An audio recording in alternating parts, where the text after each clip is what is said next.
I mean, if you feel completely overwhelmed by just the sheer volume of contradictory information today, you are definitely not alone. Oh yeah, not at all. You look at the modern world, and it really can feel like the bones of our society are just shattered into a million competing narratives. But today, we are going to look at a group of people who faced arguably a much worse version of this exact same problem over 1,000 years ago. Yeah, and their solution was just incredibly audacious when you think about it. Right. They decided their only real option was to synthesize literally all human knowledge. I'm talking science, math, magic, and religion, all into one unified, unbreakable theory of everything, Which is quite the undertaking. to say the least. So today we are doing a deep dive into a really fascinating excerpt from Majid Fakhry's book, A History of Islamic Philosophy. And we're focusing on this highly secretive 10th century underground society known as the Brethren of Purity. Also known as the Ikhwān al-Ṣafāqq. Mhm. And what makes this whole pursuit of a unified theory so compelling is the backdrop. The historical context, yeah. Yeah, exactly. Historically, the human drive to find universal order tends to peak exactly when the surrounding world feels the most hopelessly disordered. Right. They didn't do this during a time of peace. No, not at all. Mhm. The Brethren didn't attempt this monumental unification in an era of prosperity. They were operating in the shadows during one of the most fractured, chaotic, just politically unstable periods in Islamic history. Okay, let's unpack this. Let's set that historical stage for you listening, because I think a lot of people might have this vague, monolithic idea of the Islamic Golden Age. Oh, definitely. We picture these guys in flowing robes doing algebra in beautiful, peaceful palaces in Baghdad. But by the time our secret society actually comes onto the scene in the 10th century, that golden political unity is just entirely gone. It was completely shattered. I mean, if we rewind just a bit to the early Abbasid Caliphate, you had a vast, unified Muslim empire. Like massive, right? Unbelievably huge. To grasp the sheer scale, imagine a single sovereign in Baghdad whose decrees were, at least nominally, obeyed all the way from the Indus River in modern-day Pakistan, across the Middle East, across North Africa, right up to the Atlantic Ocean in Spain. Wow. It was a staggering expanse of territory under one centralized authority. But, governing an empire that massive without modern telecommunications or rapid transit, it's incredibly difficult. Eventually, the center simply cannot hold. It kind of reminds me of watching a massive, unified, multinational corporation completely collapse. Like Yeah. it breaks apart into a dozen different chaotic, warring startups, all fighting over the same market share. That is a very apt way to visualize it, yeah. And the original CEO is still sitting in the main office, but nobody's actually listening to him anymore. Right, the exclusive domain of the Baghdad Caliphate just became dotted with rival principalities. You had these regional rulers and military strongmen who effectively operated entirely independently. So who are the main players here? Well, the source text gives us a very clear map of this intense fragmentation. So over in Persia, you have the Saffarids. Then you have the Samanids taking control in Transoxania. And over in Afghanistan and the Punjab, the Ghaznavids are carving out their own territory. But it wasn't just regional governors getting a little too ambitious, was it? We are talking about massive ideological and religious shifts happening simultaneously, right? Precisely. That's the real core of the issue.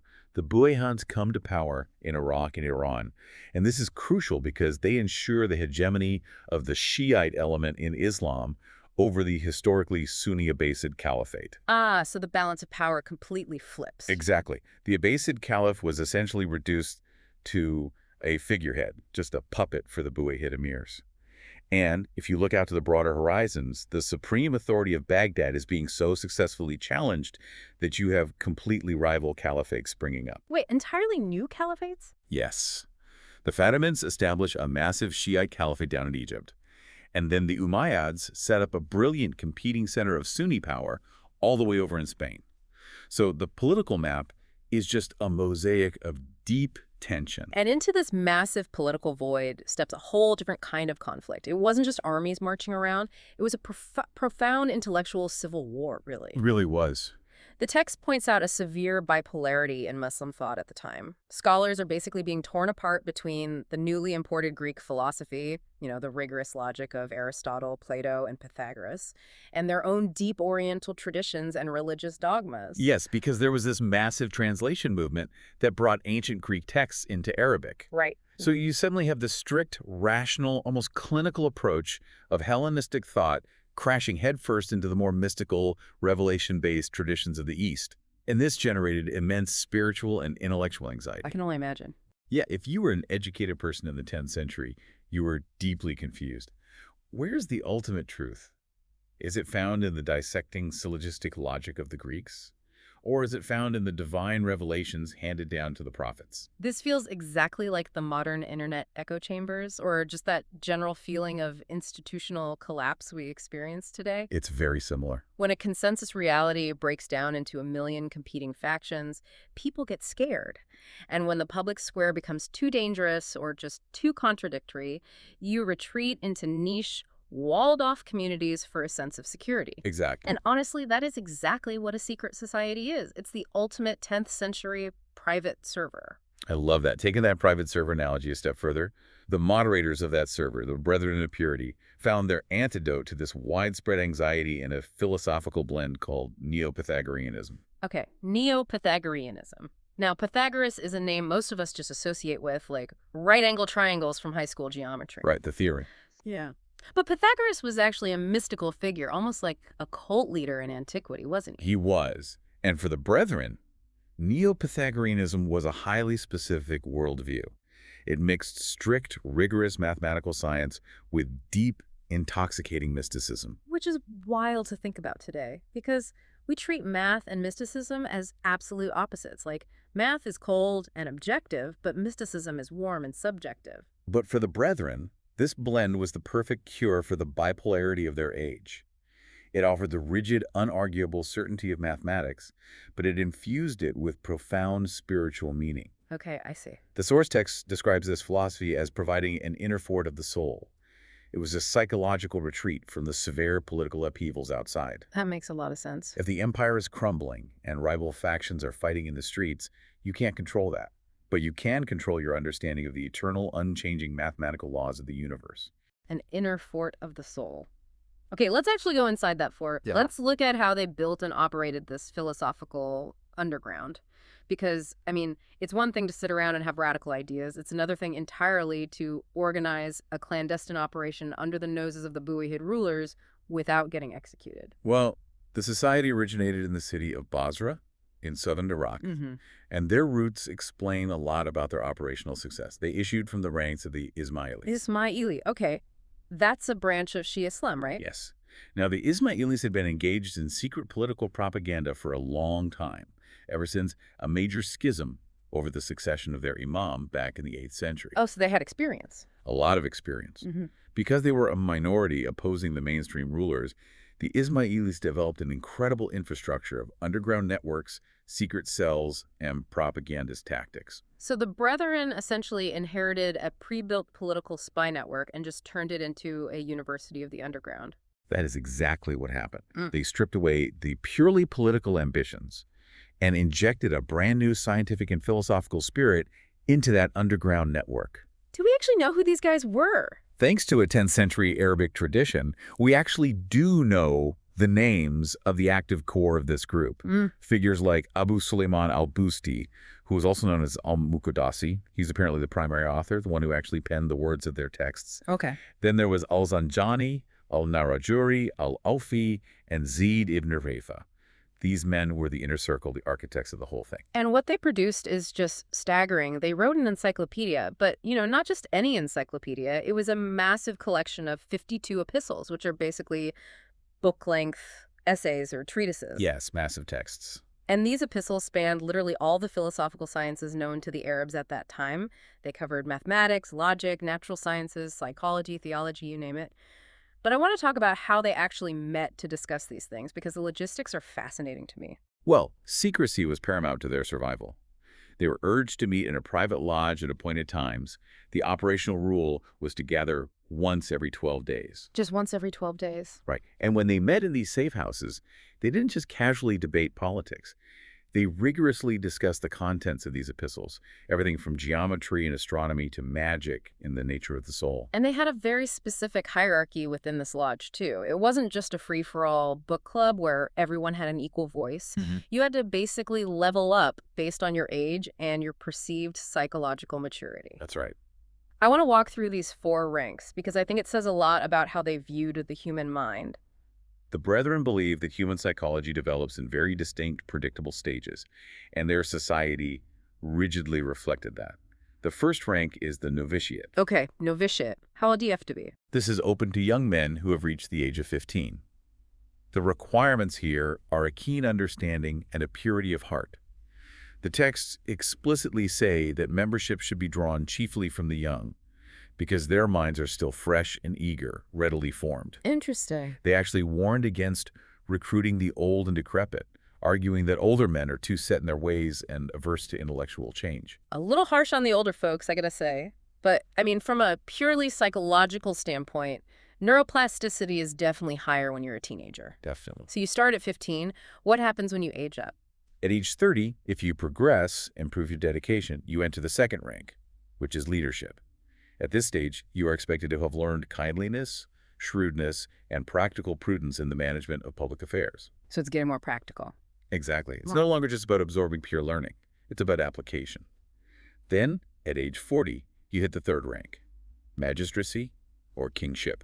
Wow, kingship. Sounds intense. It is. This is for those called upon to demand obedience, assisted by divine law. It's a position of significant authority, teaching, and enforcement within the group. Okay, so what is the final boss level, the ultimate goal of all this? The fourth rank comes at age 50. They call it the prophetic or angelic rank. This is really the culmination of a lifetime of study. At this stage, you achieve what they describe as a visual perception of the truth. A visual perception of the truth? That sounds very mystical. It is.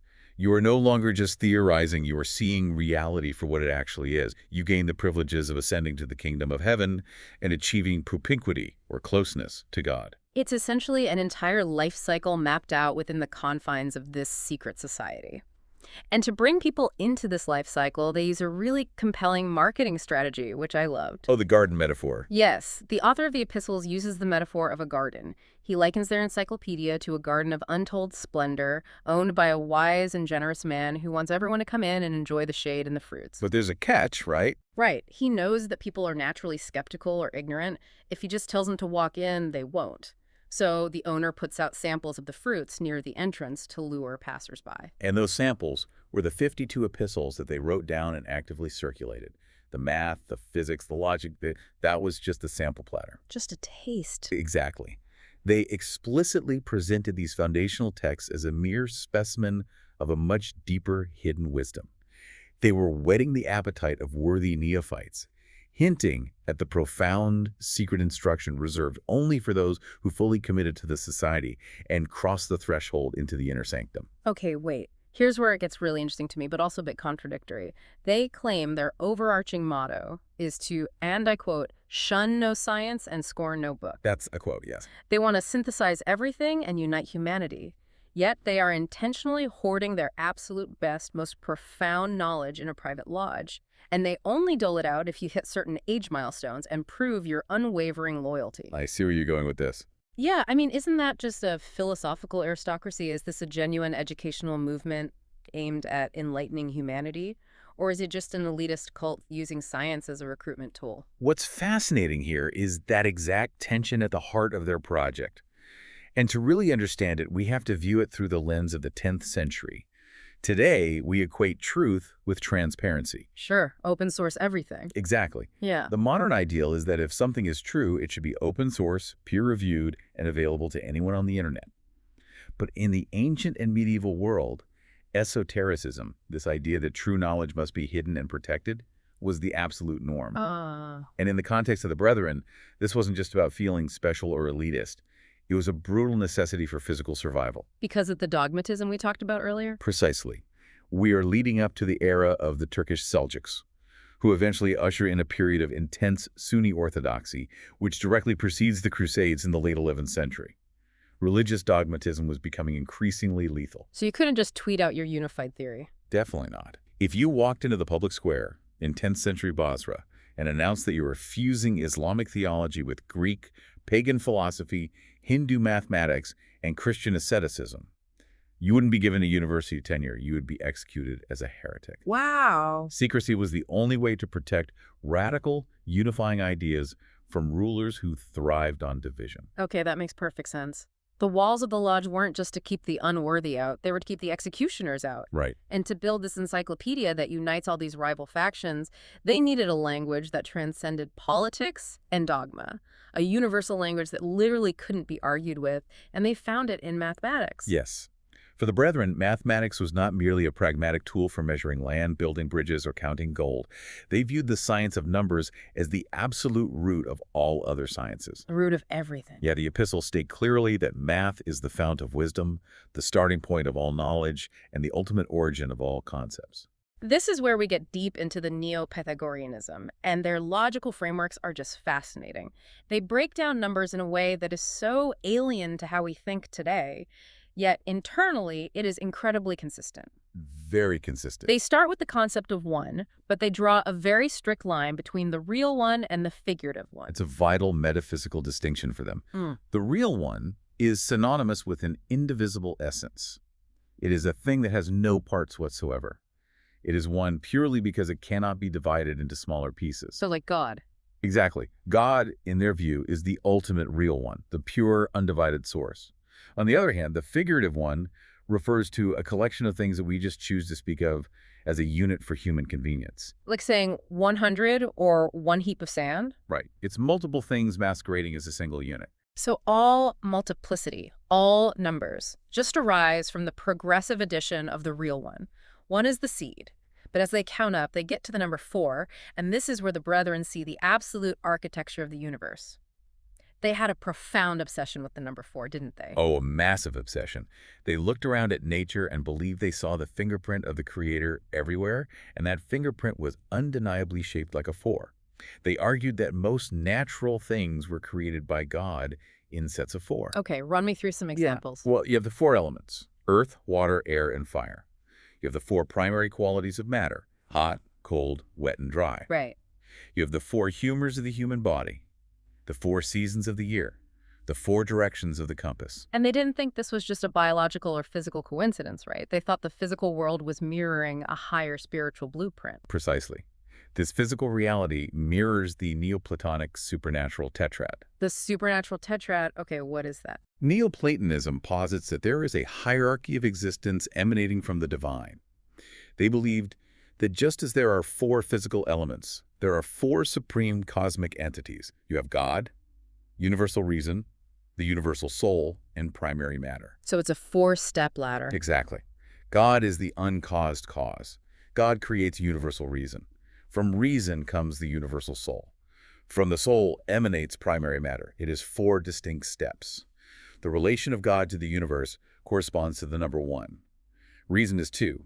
Soul is 3. Matter is 4. That is wild. This feels exactly like discovering the source code of a computer program. They aren't just using numbers to balance a ledger. They genuinely believe numbers are the literal architectural blueprints of reality. I do. It's as if they looked at the universe, saw the code running behind the scenes, and realized, oh, if you learn math, you are reverse engineering God's code. That is exactly what they believed they were doing. Because if numbers are the substantial characteristics of all things, then by studying the properties of numbers, you are quite literally studying the properties of the universe. And by extension, studying yourself. Yes, and more importantly, you are studying the properties of your own soul.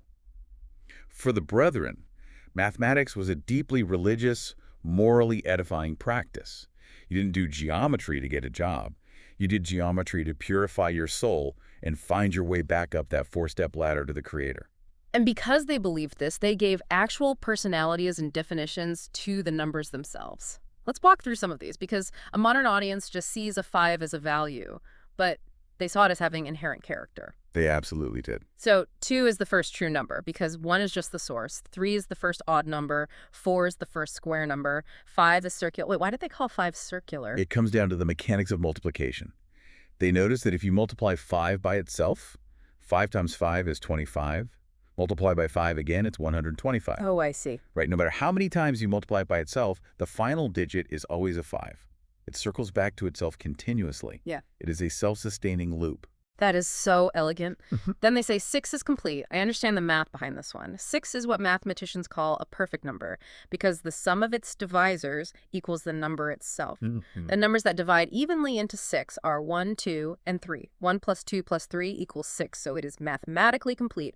7 is perfect. 8 is cubic. and 9 is the last integer before you hit the decade of 10. But I want to zero in on the number 8 because the way the source text breaks down why 8 is a cubic number is just a masterclass in ancient spatial reasoning. It really is, and it bridges their math directly into their physics. They viewed 8 as the first solid number, the cubic number, and they derived this not from looking at a physical cube, but purely from mathematical geometry. Right. They start at the absolute simplest concept, a line. A one-dimensional line fundamentally consists of two parts, its two extreme ends. Okay, so a line equals 2, I follow. Now, if you take that one-dimensional line, which is 2, and multiply it by itself to create a two-dimensional plane, a flat square, that plane consists of 4 parts, or 4 sides. 2 times 2 is 4. Right, now we have a flat 2D square, which is 4. Now, to make that 2D square into a 3D physical body, a solid object in the real world, you have to multiply that plane by one of its sides to give it depth. You take the 4 parts of the plane, multiply by the 2 parts of the original line, and you get 8. Length, breadth, and depth. Exactly, a 3-dimensional solid. Therefore, the smallest physical body must mathematically consist of 8 parts. It is stunning. They are deriving the physical existence of a 3-dimensional world entirely from the philosophical concept of the number 2 multiplying outward. It really shows how their minds worked. Yeah. They explicitly state that the aim of all this is to prove that whoever comprehends number and its laws will comprehend the entire quantity and species of everything in the universe, and, crucially, why things are neither more nor less than they are. Which removes all randomness from existence. Because God is one, but the world is multiple, God decreed that things should correspond numerically to the whole gamut of numbers. Wow. The properties of numbers are the prototype for the properties of things. It's an incredibly beautiful, deterministic view of the universe. If the empire is falling apart, if warlords are sacking your city, it provides immense psychological comfort to know that it doesn't actually matter because the cube will always be 8. The seasons will always be 4. The structure of reality holds. The structure holds. I love that. Okay, so if mathematics is the blueprint and the number 8 mathematically proves a 3-dimensional solid has to exist, what exactly did they think was built from this blueprint? You mean physically? Yeah, what did they see when they looked up at the sky? Because they had this mapped out down to the exact digit. They applied their math directly to their astronomy. According to their epistles on cosmology, the universe consists of exactly 1,029 large bodies. 1,029. Not like a rough estimate of 1,000. Exactly 1,029. Down to the last body. And these 1,029 bodies are arranged in exactly 11 concentric spheres. They describe the architecture of the cosmos exactly like the layers of an onion, with the Earth sitting dead center in the middle. Okay, let's peel that cosmic onion. We start at the center with Earth. The next layer out is the atmosphere. Then we hit the planetary spheres, right? The Moon, Mercury, Venus, and then we hit the Sun. And they gave the Sun a very special, elevated status, didn't they? Yes, the Sun is placed exactly in the middle of these astronomical spheres. They referred to the Sun as the king. The king. The text uses a wonderful political metaphor that reflects the societal structures they were familiar with. The Sun is to the heavens what a king is to his kingdom. The planets are his soldiers and auxiliaries. The spheres are the vast regions of the empire, the constellations of the countries, and the degrees of the zodiac are the local towns. So it's literally a cosmic empire. Because of its royal status, divine wisdom dictated the Sun had to be located in the very center to govern properly. So moving outward beyond the Sun, we have Mars, Jupiter, Saturn, then the firmament, which is the sphere of the fixed stars that don't appear to move independently. And finally, the outermost layer, the Empyrean, which just encompasses everything. Correct. And they actually tried to calculate the sizes of all this, right? They estimated the Earth's diameter at about 7,000 miles, which is remarkably close to reality. It's shockingly close. But then they say the Sun's diameter is 200 times the Earth, Jupiter is 11,000 times, and the firmament is 24,000 times the Earth. The sheer scale of the clockwork universe they were imagining is vast. And one of the most interesting physical concepts they introduce here is the fifth nature, or quintessence. Quintessence, what does that do for them? This solves a major physics problem for them. They looked up at the stars and planets and realized they behave fundamentally differently than things on Earth. Down here in the sublunary world below, the moon things decay, they change, and they fall to the ground. They have weight. But the heavenly bodies don't fall. They don't change. They orbit perfectly forever. So they concluded that the heavens must be made of a completely different substance, a fifth element, separate from earth, water, air, and fire. And their explanation for gravity, based on this, is just pure poetry. They didn't view gravity as a pulling force like Isaac Newton did centuries later. How did they explain why a rock falls to the earth but a star stays suspended in the sky? Well, they believe that gravity, or weight, is simply an object's inherent desire to return to its natural place. Its desire to go home. Exactly. A rock falls because it is made of earth, it belongs to the earth, and it has been forced out of its natural resting place by being picked up. It is simply trying to go home. The heavenly bodies, however, are made of the fifth nature. They were created by God exactly where they belong. So they have no reason to fall. Right. They're already in their natural places, clinging to their perfect spheres. They have no desire to fall because they are already home. Therefore, they have no gravity. Gravity is an object's desire to return to its natural place. I mean, as a modern physics equation, it's wrong, but as poetry, it is breathtaking. It really is. But then, as we look down from the heavens back to Earth, the Brethren give us a theory that absolutely stopped me in my tracks. They essentially lay out a proto-evolutionary theory. Hundreds of years before Charles Darwin, these 10th century scholars in a secret lodge are writing about the chronological progression of species. It is a startling passage to read today, I agree. They argue that everything in the physical world is ultimately reducible to two original substances, vapor and slime. Vapor and slime. The elements mix, they create rain, the rain hits the earth, makes slime, and this forms the basic substratum of all biological life. And they posit a strict chronological order of appearance upon the globe. I want you to explain this progression because the order is eerily similar to our modern understanding of biology. They state that at the lowest run of creation is the mineral kingdom. Over immense spans of time, the highest strata of minerals gradually blend into the lowest strata of the vegetable kingdom plants. Okay, they argue plants must precede animals because plants take less time to develop and they act as the necessary matter for the animal's form. Then, crucially, they state that sea animals preceded land animals by a long stretch because water came before dry land at the beginning of creation. Wow. And finally, all of this paves the way for the culmination of the animal kingdom. Man. Wait, so they basically just theorized biological evolution, minerals to plants, to sea life, to land life, to humans.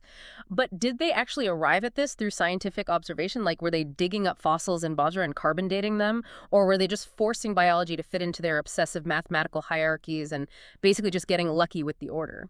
Your skepticism is entirely validated by the source text, I have to say. Mm-hmm. While it superficially mimics Darwinian timelines, their logic was entirely teleological. Teleological meaning purpose-driven, right? Looking at the end goal.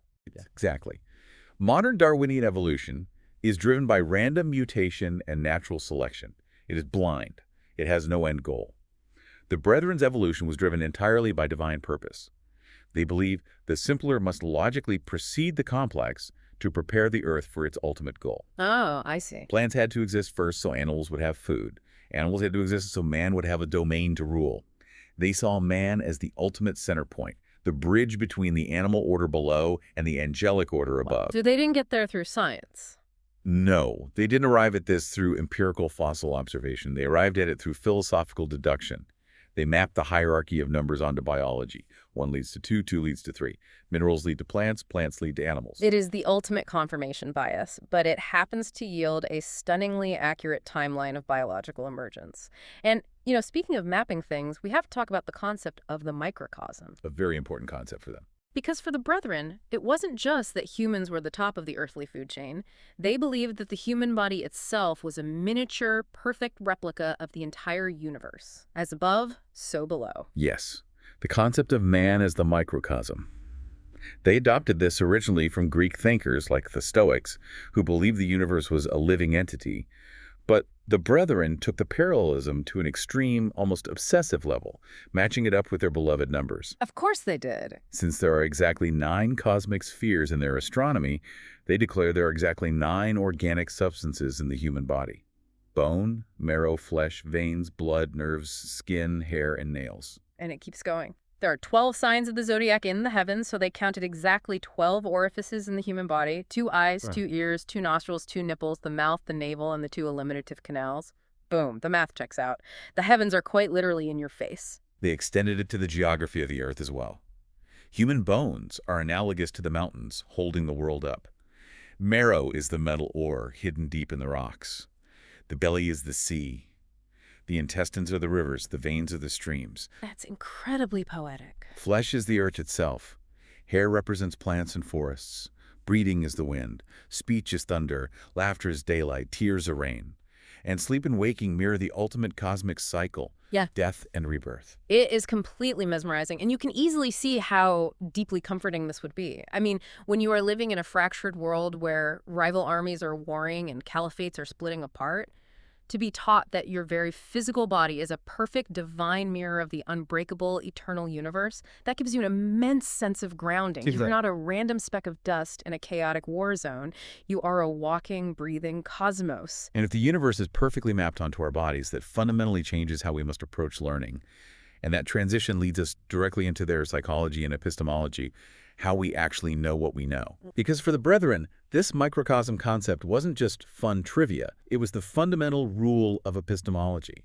You cannot possibly hope to understand the massive universe, the macrocosm, until you first understand yourself. Right. The text has this great physical analogy.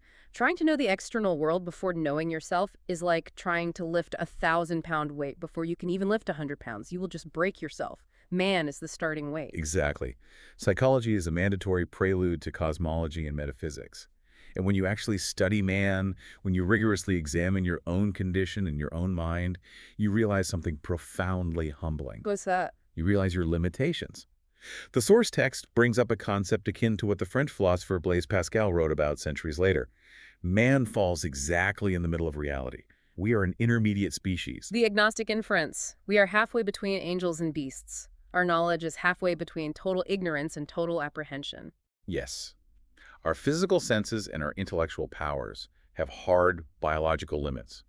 We cannot grasp the infinitely large, like the pure essence of God, nor can we grasp the infinitesimally small. We're bounded. We are bounded. Just as a sound can be too quiet to hear, it can also be so loud that it simply deafens us.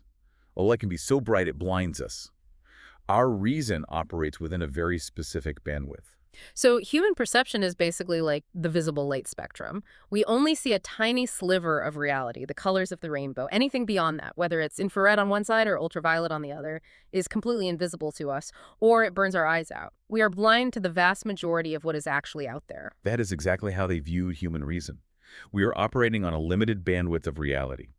And because human reason has these hard limits, the Brethren concluded that we cannot rely on philosophy alone to understand the ultimate truths of the universe. Things like the afterlife, right? Yes. Things like the origin of the world, the nature of the soul, or the afterlife. In those areas, the human intellect is blinded by the ultraviolet light of God's majesty. Philosophy can only take you so far before the bandwidth cuts out. So if our brains max out, where do we get the answers? How do we cross that gap? Their solution was that humans must defer to the prophets. The prophets are the oracles of God. They have received instruction directly from the angels, who exist higher up the cosmic chain of being and have a wider bandwidth. Okay, that makes sense for the time. So you use philosophy and math as far as your human capacity allows, but when you hit the limit, you must assent to the instruction of the prophets. But, and this is a massive but, what they actually believed the prophets were saying was incredibly subversive, because their solution to this sensory blindness wasn't just orthodox Islamic theology. They borrowed heavily from Pythagoras again, and they essentially mixed Islamic piety with a full-blown theory of reincarnation. This raises an incredibly important point about how radical the Brethren actually were and why they needed that secret lodge. Yeah, you don't say this stuff in public. Exactly. The doctrine of metempsychosis, or the transmigration of the soul, what we commonly call reincarnation, is highly unorthodox in traditional Islam, which teaches a linear progression of life, death, judgment, and eternal heaven or hell. Right. But the Brethren believe that heavenly conjunctions, the movements of the stars, guide the growth of the embryo. And they believe the ultimate goal of life was to cleanse the soul of its material accretions so it could escape the cycle of the physical world. And they gave a very specific recipe for this cleansing, which is just the ultimate mashup of worldviews. They said you have to pursue wisdom in the Socratic manner, practice asceticism in the Christian manner, and couple it with strict devotion to the Muslim faith. It's a spiritual buffet. It really is. Take the best practices from every tradition to clean the soul. It is the absolute pinnacle of their eclecticism. But the stakes of this cleansing were cosmic.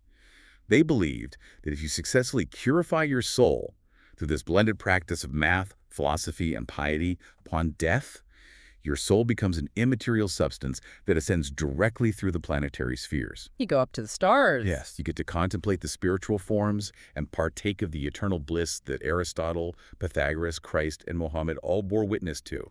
You join the angels. But what if you don't? What if you spend your life engrossed in bodily desires? You ignore the math, you ignore the philosophy, you just live for the flesh. What happens then? Then your soul is weighed down. It is too heavy to ascend to the spheres. Instead, the epistles say it will remain hovering in the sky until the day of judgment. Yikes. And it gets worse. It will eventually be dragged by evil spirits back down to the sublunary world of generation and corruption, which they explicitly identify as hell. You are dragged back into the captivity of bodily existence. You are reincarnated into the physical world, and you have to do it all again. It's the ultimate cosmic escape room. And if you fail to solve the puzzles, you reset to the beginning. And what's so wild is how they managed to teach this. Adopting reincarnation in 10th century Islam could get you killed. It absolutely could. But they managed to wrap it in acceptable, pious language.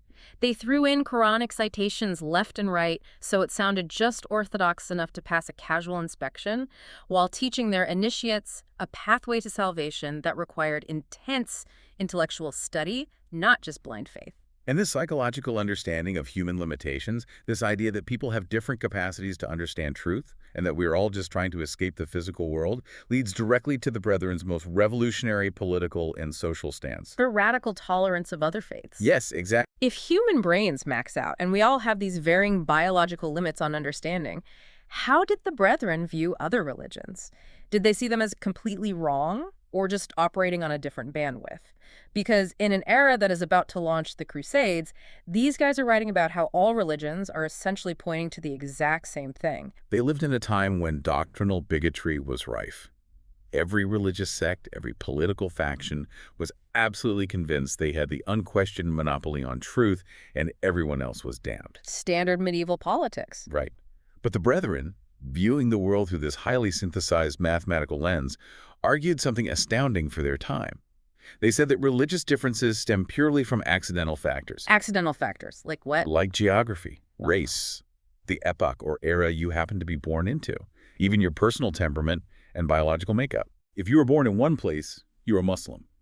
If you're born in another, you are Christian, in another Jewish. But they argued these are just outward, accidental trappings, cultural clothing. The underlying universal truth remains entirely unmarred by these differences. That is such a modern, almost 21st century secular humanist view, sitting right there in the 10th century. But they didn't explain this using modern sociology. They explained it through a very specific textual lens. The difference between esoteric and exoteric readings of Scripture, the hidden meaning versus the literal meaning. This is a huge part of their framework. I want to spend some time on this because it's brilliant. They believe that society is divided into different classes of intellect. The masses, the vulgar as they call them, cannot grasp highly abstract philosophical concepts of spiritual ascension, mathematical purity, or the nature of the soul. They just don't have the bandwidth. Exactly. If you tell an uneducated farmer that hell is just the physical world of decay and reincarnation, he won't care. He won't behave. The masses require literal, gross, exoteric representations to maintain social order.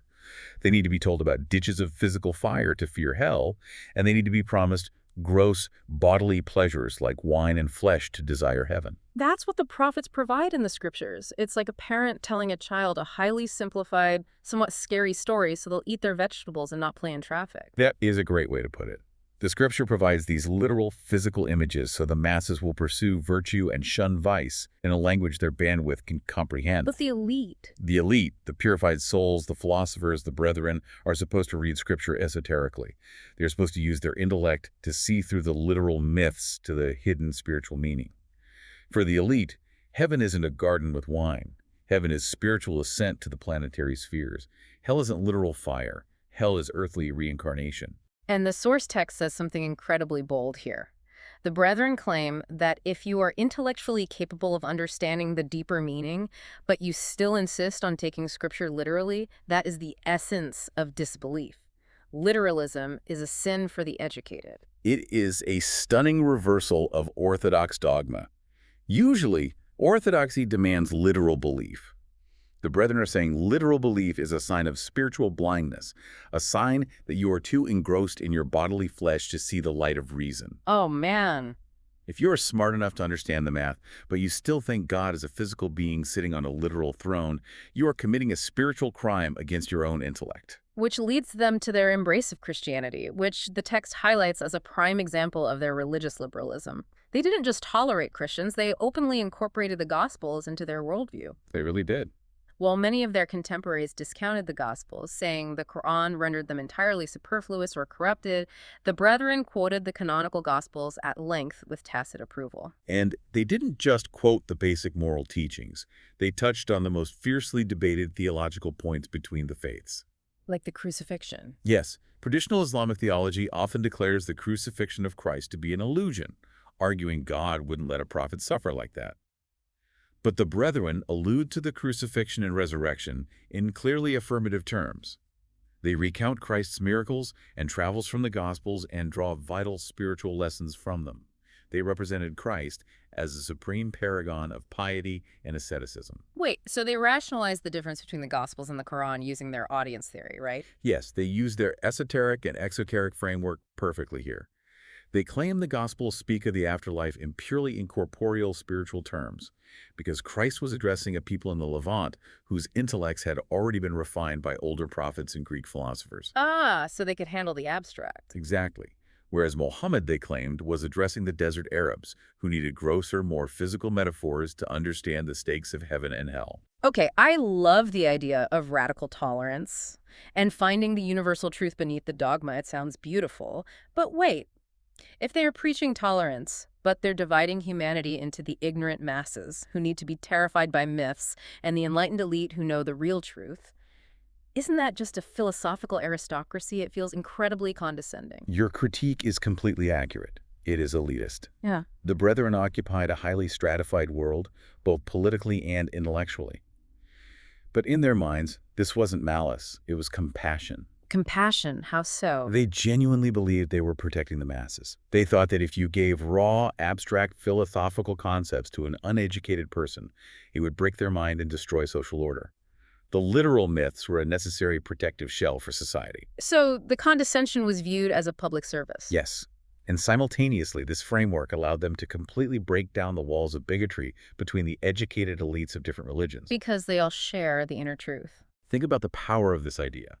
If a Muslim philosopher, a Christian philosopher, and a Jewish philosopher can all agree that their respective scriptures are just different outer shells covering the exact same inner mathematical and spiritual truth, then they have absolutely no reason to wage war on each other. They become brethren. The conflict evaporates. That's the unification. That's the whole goal. Even if it is elitist by modern standards, the mechanism is meant to stop the bleeding of this fractured empire. But they weren't perfect in their logic. When you try to synthesize literally everything, you are bound to create some paradoxes. Oh, absolutely. The text points out a pretty glaring philosophical contradiction in their worldview regarding free will. Yes, this is a fascinating intellectual blind spot. The Brethren adopted what is known as the Mutazilite view of free will. The Mutazilites were a major rationalist school of Islamic theology that strongly advocated for human initiative and free choice. Okay, so they believed in free will. Yes, they opposed the strict predestinarianism of mainstream orthodoxy, which argued that God actively decrees every single action, good or bad. The Brethren wanted to believe humans had the free will to study, to purify their souls, and to climb the ranks of their society. They wanted moral agency. But their entire cosmology is based on astrology and mathematical determinism. Exactly. This is the massive contradiction.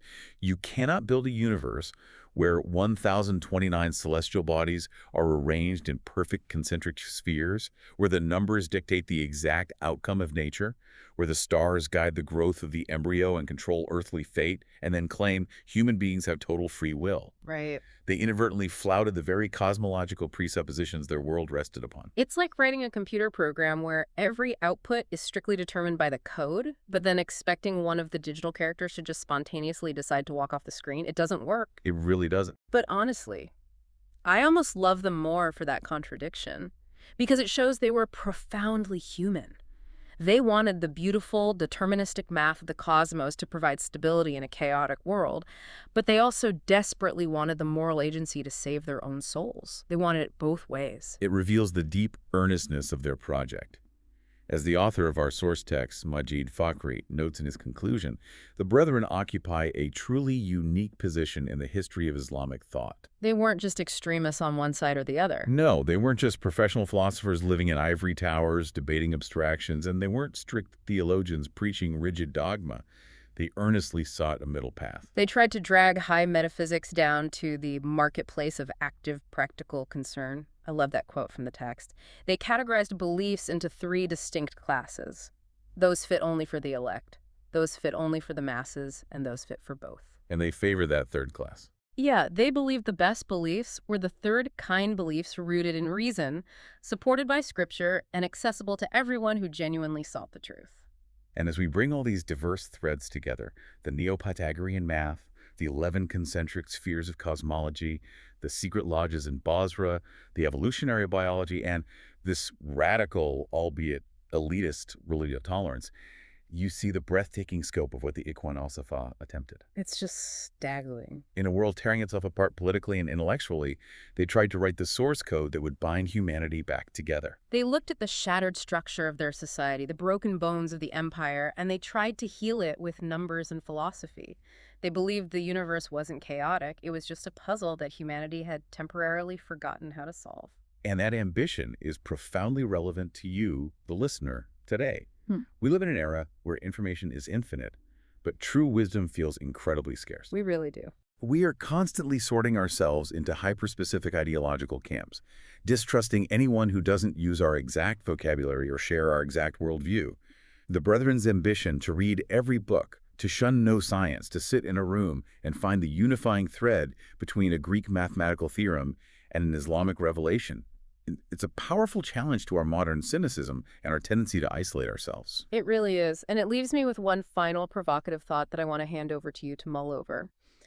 The Brethren fundamentally believed that the widely accepted religious dogmas of their 10th century day were just literal myths, esoteric stories designed to keep the masses in line, while the true reality was hidden in science, math, and philosophy. So if the Brethren of Purity were operating in a secret lodge today, looking at the complex systems of our modern society, what widely accepted modern truths would they view as just comforting myths meant for the masses? What are the literal stories we tell ourselves today just to keep society functioning? And what would they say is the actual hidden reality of the 21st century that we are all just too distracted to see? That is quite the question to leave on. Something to think about for sure. Thank you for joining us in the lodge today. We'll see you on the next deep dive.